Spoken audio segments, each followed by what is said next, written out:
औलाद एक बहुत बड़ा आशीर्वाद है। हर इंसान इस आशीर्वाद के बगैर अधूरा है। चाहे मर्द हो या औरत, औलाद एक ऐसा आशीर्वाद है कि इंसान जब जब अपने ऊपर वाले के इस खूबसूरत आशीर्वाद को देखता है तब तब ऊपर वाले का शुक्र अदा करता है।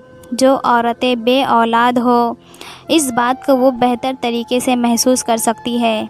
ऐसा नहीं कि मर्द को औलाद की कमी महसूस नहीं होती, मगर औरत औलाद की कमी को अपने दिल से महसूस करती है, क्योंकि उसको अपना जिस्म औलाद के बगैर अधूरा लगता है। मेरा नाम पिंकी है। मेरी उम्र 50 साल है। पापा एक क्लर्क थे और मम्मी एक हाउसवाइफ थी। हम 2 बहनें थी। मेरी बहन जो मुझसे छोटी थी मगर मुझसे आदत में बिल्कुल अलग थी। वो जितना बच्चों से चिढ़ खाती थी, मुझे उतना ही बच्चों से लगाव होता था। मैं अक्सर अपने मोहल्ले के बच्चों को घर बुलाकर उनके साथ खेला करती थी। मेरी इस हरकत से मेरी बहन बहुत चिढ़ती थी। पूरे मोहल्ले में मैं नर्म दिली और मेरी बहन सख्त दिली से जानी जाती थी। मेरी हमेशा यही ख्वाहिश होती थी कि जब कोई मेहमान हमारे घर आए तो उनके साथ बच्चे भी हों। मैं बहुत रहम दिल थी, सबके दुख में दुखी होती और सबकी खुशी में खुश हो जाती। ऊपर वाले ने हर चीज़ अता की थी, कभी ऊपर वाले की नाशुक्री नहीं की थी। मगर वक्त और हालात हमेशा एक जैसे नहीं रहते। जवान हुई तो मम्मी को मेरी शादी की फ़िक्र सताने लगी, मगर मम्मी चाहती थी कि मेरी और मेरी बहन की शादी एक साथ हो। मम्मी ने मेरा और उसका रिश्ता एक साथ देखना शुरू कर दिया, मगर ना जाने ऊपर वाले को क्या मंजूर था। तभी मेरी बहन का रिश्ता मुझसे पहले हो गया और उसके ससुराल वाले जल्दी शादी करने पर ज़िद करने लगे। मैंने मम्मी से कहा कि ऊपर वाले का नाम लेकर शादी कर दीजिए, मगर मम्मी की एक ही ज़िद थी कि दोनों बेटियों की एक साथ शादी करूंगी, वरना लोग क्या कहेंगे कि ना जाने बड़ी बेटी में क्या ऐब था जो उसकी शादी पहले ना हुई। मगर मुझे मम्मी की बातों पर हंसी आ जाती और मैं मम्मी को समझाती कि मुझे लोगों की बातों से फ़र्क नहीं पड़ता। मगर मम्मी हमेशा एक ही बात कहती कि जब लोग बातें करेंगे तो फ़र्क भी पड़ेगा, क्योंकि कोई भी शख्स तब तक यही बात करता है जब तक उस पर कुछ गुज़रा ना हो। मम्मी मुझे समझाती रही, मगर मुझे उनकी बात की समझ ना आई और मैंने मम्मी को ज़बरदस्ती बहन की शादी करने का कह दिया। शादी की तैयारियां शुरू हो चुकी थी। मैं भी बहुत खुश थी कि मेरी इकलौती बहन की शादी है। मैं तैयार हुई, सब काम कर रही थी, जब मेरा गुज़र 2 औरतों के पास से हुआ, जिनकी बातें सुनकर मेरी तो रूह कांप गई। जब वो दोनों औरतें एक दूसरे से कह रही थी कि ना जाने बड़ी बेटी में क्या ऐब है जो उसका रिश्ता ना मिला और मजबूरन इनको छोटी बेटी की शादी करनी पड़ गई, मुझे उन 2 औरतों की सोच पर अफसोस हुआ, मगर मैं नज़रअंदाज करती हुई आगे बढ़ गई। लेकिन हमारे बड़े हमेशा ठीक कहते हैं। मुझे लगा था कि शायद लोग ही मेरे बारे में बातें करेंगे, मगर मैं गलत थी। मेरे अपने रिश्तेदार जो हम पर जान निछावर करते थे, वही मेरे बारे में ऐसा कह रहे थे। जब मैं उनके पास कुछ कहने के लिए गई, मगर उनकी बातें सुनकर अपनी जगह अचंभा होकर रह गई। जब वो रिश्तेदार आपस में कह रहे थे कि पता नहीं छोटी लड़की मिजाज की भी कुछ अजीब है, शायद वो किसी को पसंद करती होगी, इसलिए माँ बाप ने उसकी जल्दी से शादी कर दी। और बड़ी बेटी जितनी सीधी है, ये कैसे मुमकिन था कि उसका रिश्ता पहले ना मिला हो। ज़रूर कोई ना कोई राज छुपा है। मैं तो हैरान थी कि लोगों की सोच कहाँ तक जा सकती है। ये नफ़रत का पहला बीज था जो मेरे दिल में बोया गया था। इंसान हमेशा से बुरा नहीं होता, ये सब उसके अपने की चाल होती है जो वक्त के साथ साथ उसके दिल में डाल दी जाती है। मेरे साथ भी यही सब हुआ था। मैं जितनी नर्म मिजाज की थी, अब तो रिश्तों पर से भरोसा उठ गया था। मैं किसी को सीधे मुंह बुलाती नहीं थी, मगर मेरी मम्मी को लगता था कि शायद मेरी बहन की शादी हो गई है और मेरी नहीं हो रही है, मैं इसी वजह से चिढ़ी हुई हूँ। मम्मी हमेशा मुझे कहती कि मैं तो तुम्हें समझाती थी, मगर तुम्हें मेरी बात समझ में कहाँ आती है। लेकिन अब की बार मेरे पास कहने के लिए इतने भी अल्फाज नहीं थे कि मम्मी, मैं अपनी वजह से परेशान नहीं हूँ। मुझे लोगों ने परेशान कर दिया है, खुद से, इन रिश्तेदारों से। वक्त का काम है गुज़रना, तो वो गुज़र ही जाता है। वक्त गुज़रता गया और मेरी बहन के घर औलाद भी हो गई, मगर मेरी अभी तक शादी ना हुई थी। मेरी उम्र बढ़ती जा रही थी।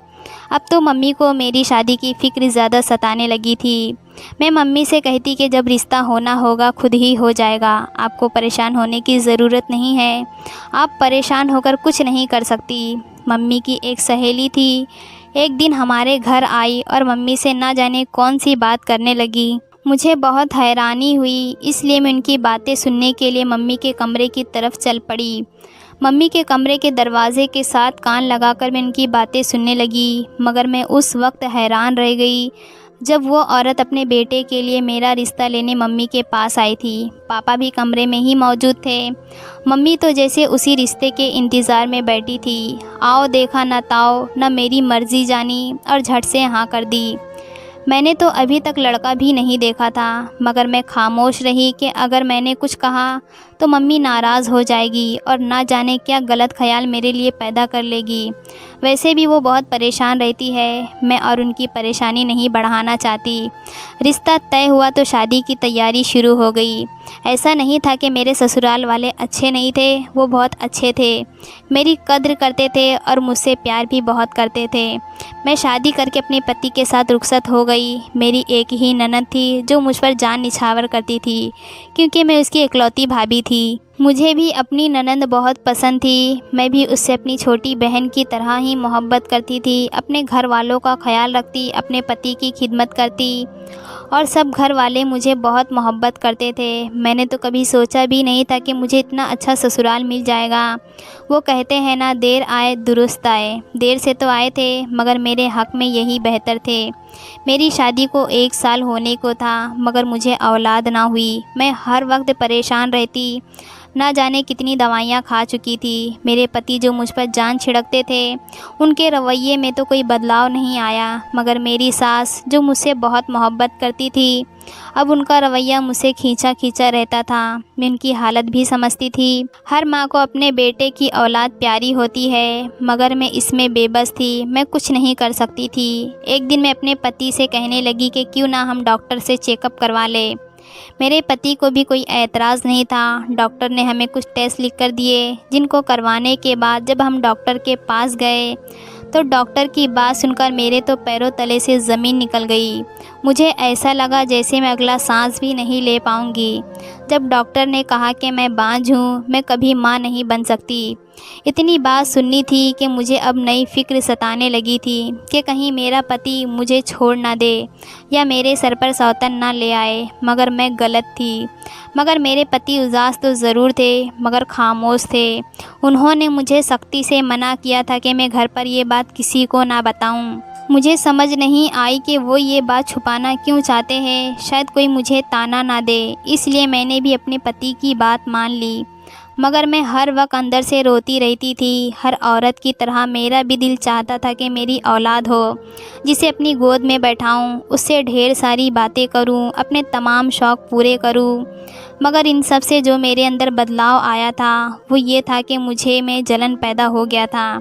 जब भी मेरी बहन के बच्चे मुझसे मिलने आते तो मुझे अपनी बहन से जलन होती, या किसी की औलाद को देखती तो जलन करने लगती कि उसके पास ये औलाद है तो मैं इस औलाद से क्यों महरूम हूँ। मेरे पति ने मुझे कभी ताना नहीं दिया था। मैं जो कभी उनसे पूछ लेती कि क्या आपको औलाद की ख्वाहिश नहीं होती, तो वो कह देते कि अगर मेरे नसीब में औलाद हुई तो मुझे मिल जाएगी, तुम्हें इस चीज़ से परेशान होने की ज़रूरत नहीं है। ये मेरे पति की मेहरबानी थी कि मेरे बांझ होने के बावजूद उन्होंने अब तक मुझे अपने साथ रखा हुआ था और ये बात किसी को घर में पता ना लगने दी थी। अक्सर अब मेरी सास अगर मुझे औलाद का ताना देती तो मेरा पति मेरे आगे खड़ा हो जाता और एक ही बात कहता कि औलाद मेरे नसीब में होगी तो मिल जाएगी। इस माहौल में मेरा पति चिड़चिड़ा होने लगा था। घर का माहौल हर वक्त खींचा खींचा रहता था। मेरी ननद जिसकी शादी को 4 साल गुजर चुके थे, मगर उसके यहाँ भी अभी तक कोई औलाद ना हुई थी। मुझे ना जाने क्यों मेरे दिल में एक खुशी सी महसूस होती थी कि अगर औलाद मेरे नसीब में नहीं है तो औलाद मेरी ननद को भी नहीं हुई। मगर शादी के 4 साल बाद एक दिन मेरी ननद घर आई तो वो बहुत खुश थी। हाथ में मिठाई का डब्बा पकड़े हुए सीधा सास के कमरे में चली गई। मुझे बहुत हैरानी हुई, इसलिए मैं भी सास के कमरे के बाहर जाकर खड़ी हो गई और अंदर से होने वाली बातें सुनने लगी। जब मेरी ननद ने मेरी सास को बताया कि वो माँ बनने वाली है, इतनी बात सुननी थी कि मुझे अपनी ननद से जलन महसूस होने लगी। मेरी सास तो बहुत खुश थी, मैं भी शायद खुश हो जाती अगर मेरी सास का रवैया ना बदलता। मेरी सास मिठाई का डब्बा लिए मेरे पति के पास गई और बोली कि मुबारक हो, तुम मामू बनने वाले हो। दादी तो शायद मैं कभी ना बन सकूं, चलो शुक्र है कम से कम नानी तो बन गई। ये अल्फाज कहते मेरी सास ने नफ़रत भरी नज़रों से मेरी तरफ देखा। मुझे अपनी सास की बात पर बहुत दुख हुआ, मगर मैं खामोश रही। मगर मेरी ननद के लिए मेरे दिल में जलन और बढ़ गई। मेरी ननद जिस पर मेरा पति अपनी जान निछावर करने को भी तैयार होता था। डिलीवरी से पहले मेरी ननद मायके आ गई। मेरा पति मुझे भूलकर मेरी ननद के आगे पीछे घूमता रहता। मैं सारा दिन बावर्ची खाने में गुजार देती। पति में पहले जैसी चाहत और मोहब्बत ना रही। मैं अगर उनसे कभी कुछ कह भी देती तो वो एक ही बात कहता कि मेरी बहन की हालत देखो, वो ऐसी हालत में नहीं है जो उसे अकेला छोड़ा जाए। मगर तुम तो बिल्कुल ठीक हो ना, तुम तो अकेली भी रह सकती हो, इसलिए मेरी मजबूरी को समझो। मेरी इकलौती बहन है, अगर मैं उसका ख्याल ना रखूँगा तो कौन रखेगा। अपने पति की बातें मुझे किसी अजनबी की तरह लगी जिसने मेरा दिल ही चीर के रख दिया। मुझे अपने पति की बात पर बहुत अफसोस हुआ कि आखिर वो एक मर्द ही तो है, कब तक बर्दाश्त करते।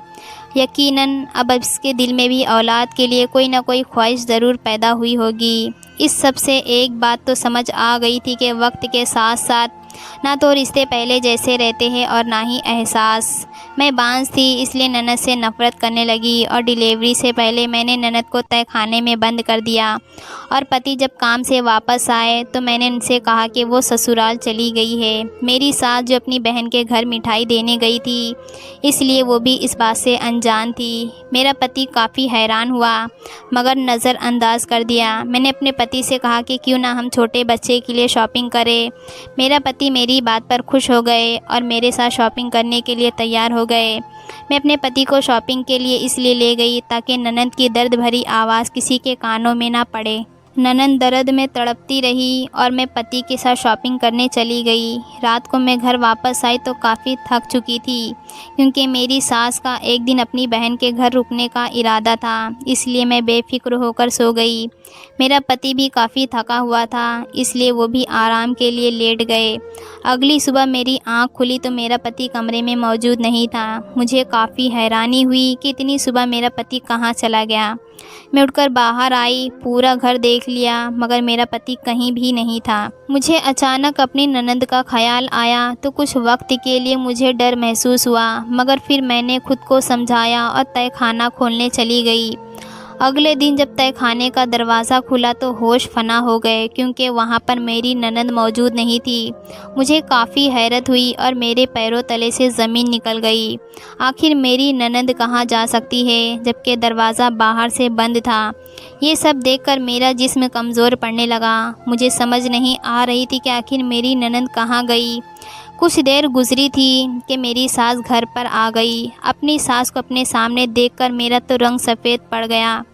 मेरी सास मुझे बहुत गौर से और अजीब नज़रों से देख रही थी, जैसे वो मेरी हकीकत जान गई हो। वो कहते हैं ना, चोर की दाढ़ी में तिनका। मैंने भी तो गुनाह कर लिया था, मगर अब मुझे अपनी गलती का एहसास बहुत बुरे तरीके से हो रहा था।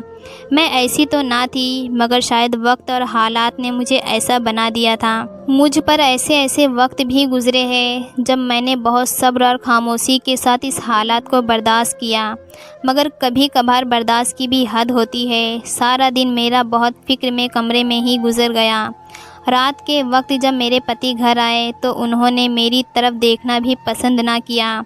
मैं डरते हुए उनके लिए पानी का गिलास लाई, मगर वो मुझे नज़रअंदाज करके खुद किचन से पानी पी आए।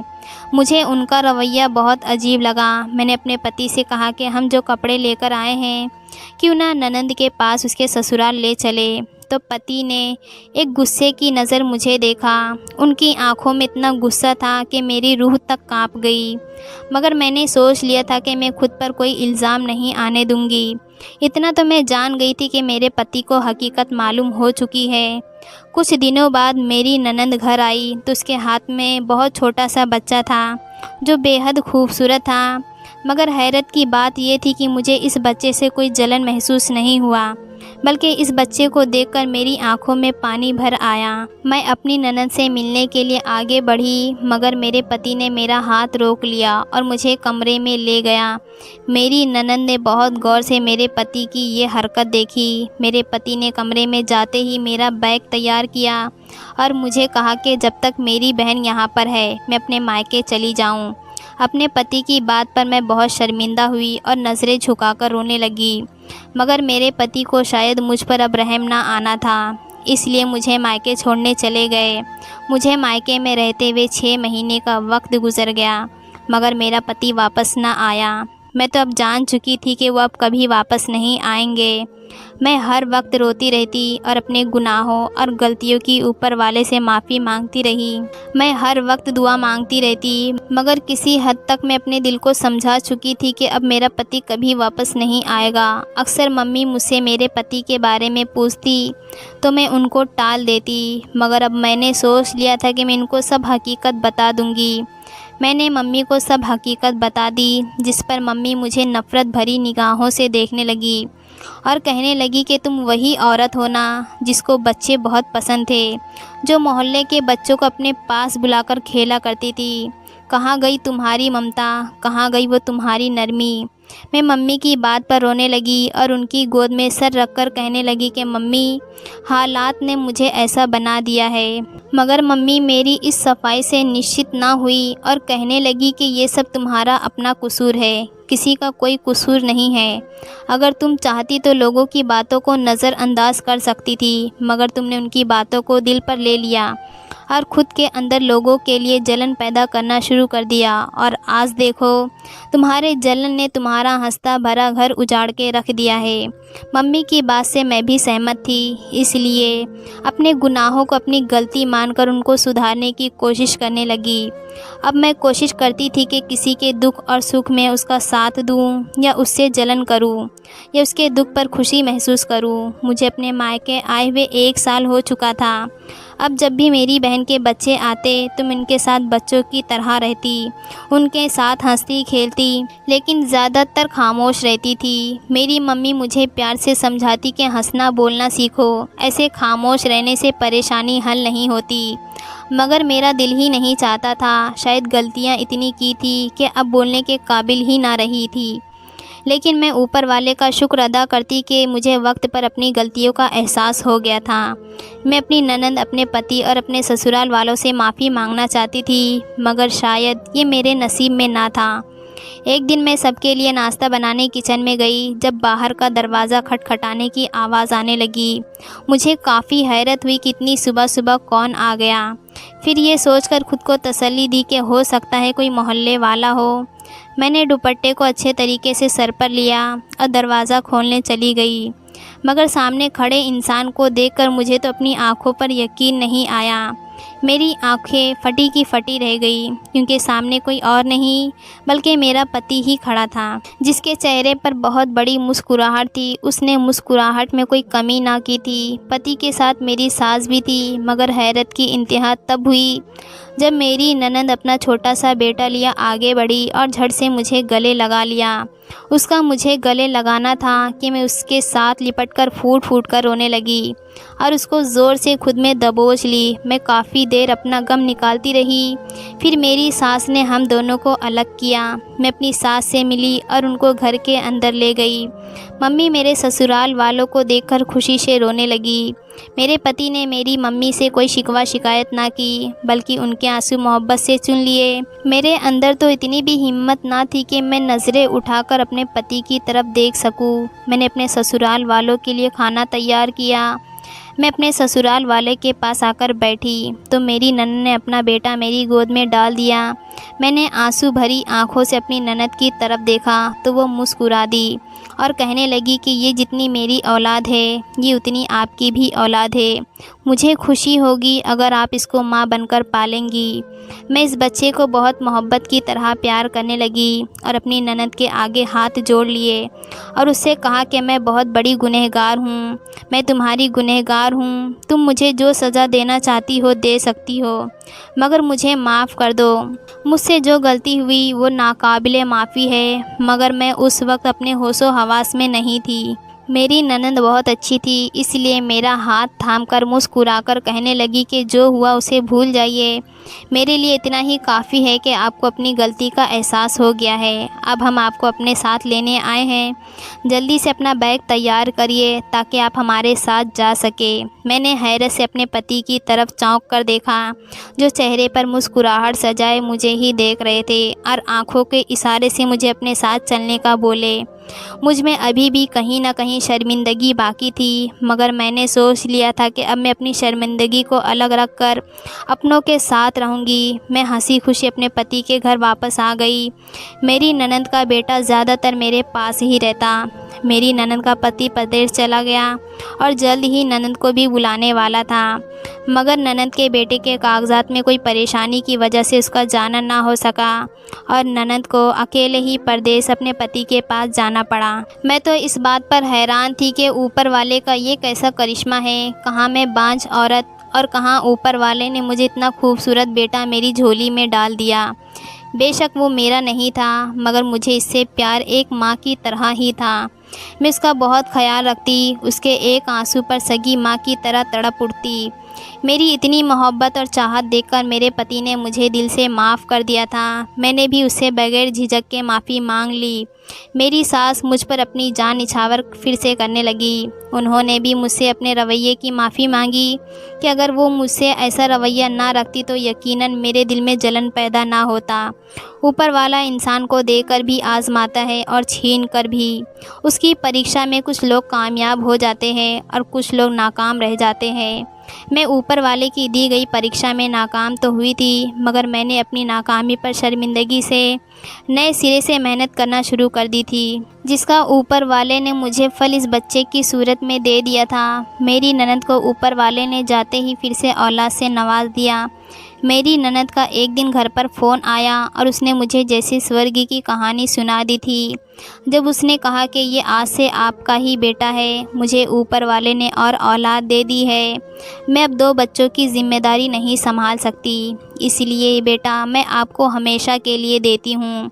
मैं तो अपनी ननद की सोच पर हैरान थी कि जिसने मुझे इतनी बड़ी खुशखबरी दी थी। अब मैं हमेशा खुश रहती हूँ। अब मैं पहले जैसी ही बन गई थी, बच्चों से प्यार करने वाली, लोगों का एहसास करने वाली, दूसरों के दुख में दुखी और खुशी में खुशी महसूस करने वाली।